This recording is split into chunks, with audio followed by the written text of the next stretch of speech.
L'année dernière, je faisais ma première rentrée littéraire avec mon premier roman, publié dans la collection Parabellum de l'atelier Mosésu. Pour cette rentrée littéraire 2017, c'est Éric Chavet qui publie un roman toujours sous la houlette de l'excellent directeur de collection Maxime Gillot. On pourrait m'accuser de copinage, mais vous perdriez votre temps de façon inutile, et puis ce serait complètement con car Le Vacarme du Papillon est un excellent roman. Alors on va commencer par le début et parler de la couverture. Et on va faire simple, elle claque grave. Perso, moi j'adore. Alors j'adore même si le code couleur choisi et l'ensemble ressemble à Ne fais confiance à personne de Paul Clive, publié chez Sonatine également cet automne. Le hasard peut-être.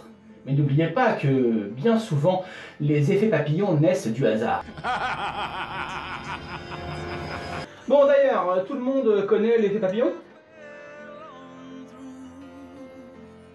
L'exemple type est l'effet papillon.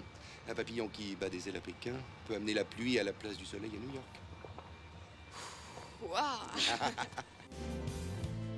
Alors, de quoi ça cause ce vacarme du papillon?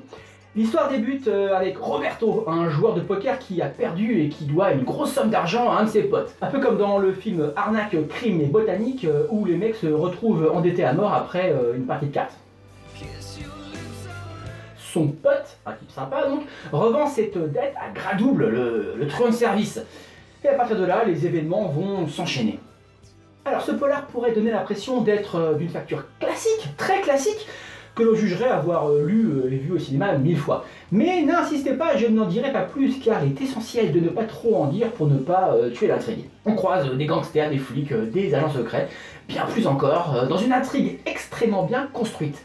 Certains éléments de cette intrigue, justement, m'ont rappelé certaines lectures, comme L'Aquarium aux sirènes de Laurence Bloch, ou pourquoi pas certains romans de Francis Crick. Dans un entretien avec le concierge masqué, Eric affirme être intrigué par ces petits riens qui, sans qu'on le sache, dévient nos trajectoires, qu'avec ce roman, il montre en effet sa capacité à s'emparer d'une intrigue classique pour lui tordre le cou et lui faire prendre le chemin qu'il désire. Il épouse le désir du lecteur de romans policiers en lui donnant ce qu'il cherche, mais en le faisant à sa façon. Eric nous plonge dans une atmosphère digne d'un film de Nicolas Winding Refn ou de Jean-Pierre Melville, pour ceux qui ne connaissent pas Winding Refn. C'est deux styles différents, mais le roman d'Eric est tellement riche qu'il y en a pour tous les goûts.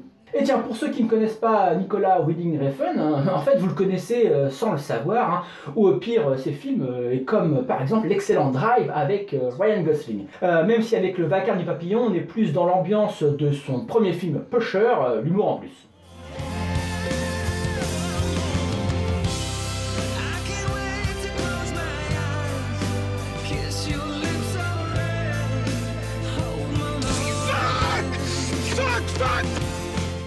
Eric fait en effet preuve d'une inventivité remarquable, avec beaucoup de talent et un scénario qui monte en tension de façon imperceptible, y compris son récit dans lequel une suite d'actes anodins conduit à un dénouement final pour le coup complètement inattendu, faites-moi confiance. Et à la lecture, on devine qu'il aime construire des petites histoires dans la grande, pour que ces personnages ne soient pas juste posés là pour servir d'intrigue, quoi.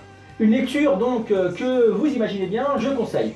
Et pour finir en beauté cette vidéo, je vous pose une question. Et si la vie n'était que l'addition fragile de petits événements? J'attends vos réponses en commentaire et allez, ciao ciao.